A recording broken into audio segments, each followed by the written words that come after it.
Assalamualaikum warahmatullahi wabarakatuh. Yang terhormat kepada Bapak Muhammad Rizza Hamami selaku dosen pengampu mata kuliah Sejarah Kebudayaan Islam dan tak lupa teman-teman yang saya banggakan. Di sini saya dari kelompok 6 ingin mempresentasikan hasil diskusi dari kelompok kami. Saya di sini sebagai moderator dan juga pemateri pertama. Dan teman saya Alifia Hidayatul Awaliyah sebagai pemateri kedua. Materi yang pertama akan saya sampaikan, yaitu latar belakang Khalifah Utsman bin Affan. Istilah khalifah memiliki beberapa pengertian, yaitu perwakilan, pergantian, atau jabatan khalifah. Istilah ini sebenarnya berawal dari kata Arab khalaf yang berarti wakil, pengganti, dan penguasa. Ada juga yang mengemukakan bahwa kata khalaf dalam berbagai bentuknya mengandung makna yang menyempit, yaitu berselisih, menyalahi janji, yang kemudian melahirkan kata khalifah dan khilafah. Sosok Utsman bin Affan merupakan salah satu sahabat Nabi Muhammad Rasulullah SAW dan dikenal sebagai Khalifah Rasulullah atau Khulafaur Rasyidin yang ketiga. Pada masa Rasulullah masih hidup, Utsman terpilih sebagai salah satu sekretaris Rasulullah sekaligus masuk dalam tim penulis wahyu yang turun pada masa kekhalifahannya. Al-Quran dilakukan secara tertib. Utsman bin Affan terpilih menjadi khalifah ketiga berdasarkan mayoritas dalam musyawarah tim formatur yang anggotanya dipilih oleh Khalifah Umar bin Khattab menjelang wafatnya. Pada masa pemerintahan beliau, bangsa Arab berada pada posisi permulaan zaman perubahan. Hal ini ditandai dengan perputaran dan percepatan pertumbuhan ekonomi disebabkan aliran kekayaan negeri-negeri Islam tanah Arab seiring dengan semakin meluasnya wilayah yang tersentuh syiar agama.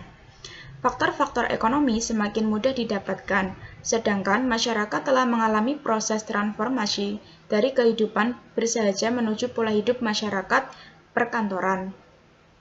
Adapun pemerintah di masa Utsmani terbagi menjadi dua periode, yaitu pada periode pertama kemajuan dan pada periode kedua yaitu kemunduran sampai ia terbunuh. Sekian materi yang dapat saya sampaikan. Materi yang kedua akan disampaikan oleh Mbak Alifia Hidayatul Awaliyah. Padanya kami persilahkan. Selanjutnya saya akan menjelaskan tentang sistem pemerintahan Khulafaur Rasyidin pada masa Khalifah Utsman bin Affan. Yang pertama yaitu ada bidang politik. Politik luar negeri. Lembaga pemerintahan dalam negeri pada masa Utsman bin Affan terbagi menjadi berbagai bagian, antara lain yaitu 1. Pembantu atau wazir atau muawin.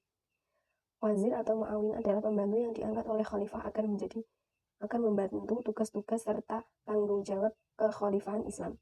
Tugas dari wazir atau muawin ini adalah membantu khalifah dalam bidang pemerintahan dan membantu khalifah dalam bidang administrasi.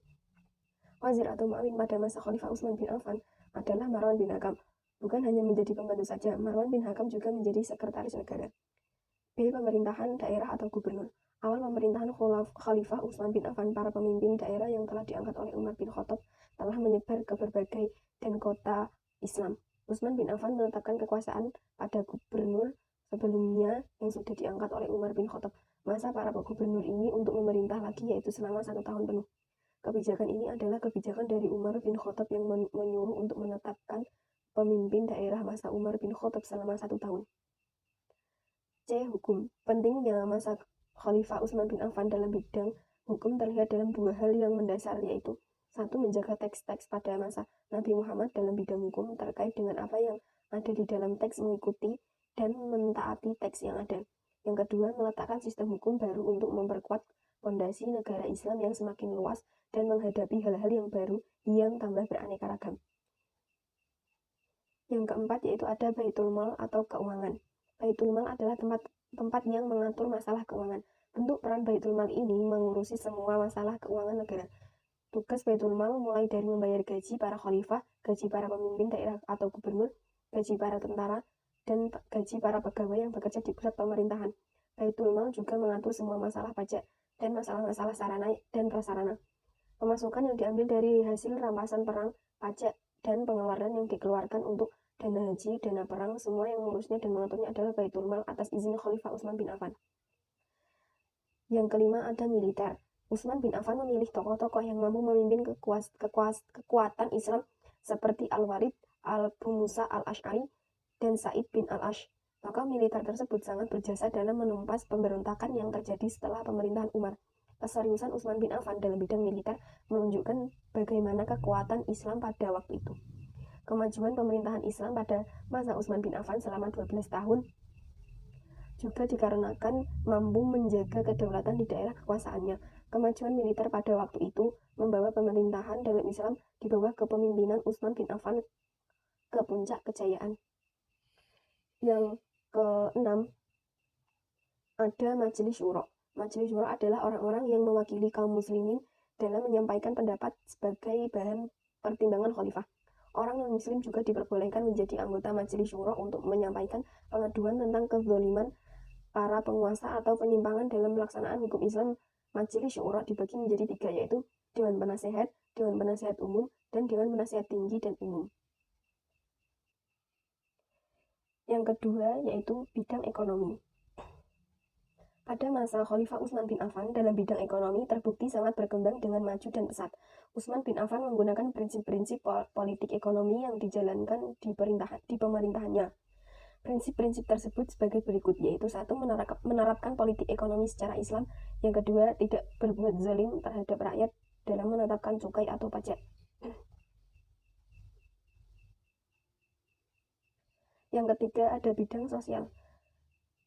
Pada masa Khalifah Umar bin Khattab, masyarakat tidak diberi kebebasan untuk melakukan segala hal.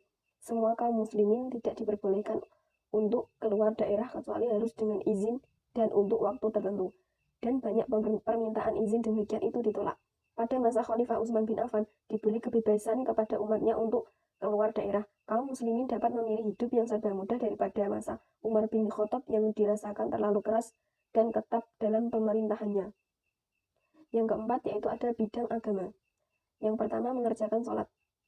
Yang kedua ibadah haji. Khalifah Utsman bin Affan adalah salah satu orang yang mengerti tentang hukum-hukum ibadah haji. Utsman bin Affan juga melarang umatnya untuk beribadah haji jika untuk tidak sesuai hukum-hukum haji. Larangan tersebut yaitu selanjutnya yang ketiga yaitu ada bidang sosial.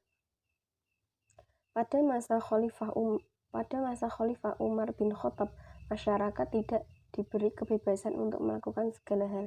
Semua kaum muslimin tidak diperbolehkan untuk keluar daerah kecuali harus dengan izin dan untuk waktu tertentu. Dan banyak permintaan izin demikian itu ditolak. Yang keempat ada bidang agama. Yang pertama yaitu mengerjakan sholat. Utsman bin Affan mengerjakan sholat 4 rakaat di Mina secara berjamaah. Sholat yang dilaksanakan oleh Utsman bin Affan ini membawa kebingungan terhadap para sahabatnya. Ketika semua orang mengerjakan sholat berjamaah sebanyak 2 rakaat, maka Utsman bin Affan mengerjakan sholat sebanyak 4 rakaat. Kebijakan yang diambil Khalifah Utsman bin Affan dengan mengerjakan sholat 4 rakaat penuh di Mina dan Arafah merupakan bentuk kasih sayangnya terhadap umat Islam. Yang kedua, haji. Yang ketiga, pembangunan masjid. Yang keempat, pembukukan Al-Quran. Dan yang kelima, penyebaran agama Islam. Penyebaran agama Islam pada masa Khalifah Utsman bin Affan salah satunya dilakukan dengan cara ekspedisi ke wilayah yang menjadi jajahan Islam. Ekspedisi yang dilakukan bukan hanya untuk menaklukkan daerah saja, tetapi juga untuk menyebarkan agama Islam.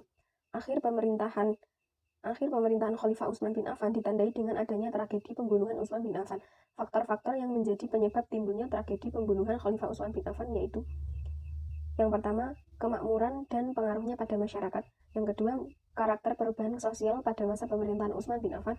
Yang ketiga, penggunaan berbagai strategi untuk membangkitkan kemarahan rakyat.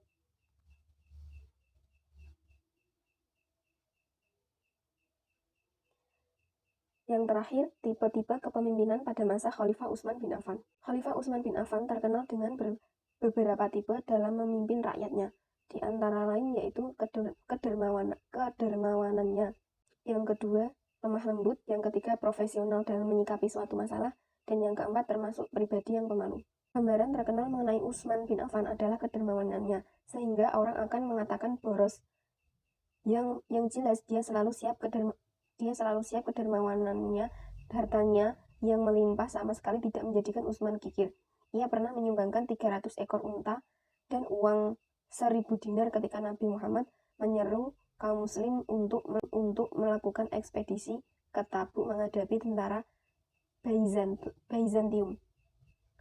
Sejak masuk Islam, Utsman tidak bisa dipisahkan dari perjuangan penegakan agama Islam karena mendapatkan permusuhan yang sengit dari penduduk Mekah. Rasulullah SAW menyuruh kaum muslimin hijrah ke Habsyi bersama istrinya. Utsman melakukan hijrah ke Habsyi. Selain sifatnya lemah lembut dan tutur katanya halus, Utsman adalah seorang laki-laki yang pemalu. Sekian dari saya. Wassalamualaikum warahmatullahi wabarakatuh. Baik, terima kasih. Mungkin cukup sekian dari kelompok kami yang dapat kami sampaikan. Sekian, wassalamualaikum warahmatullahi wabarakatuh.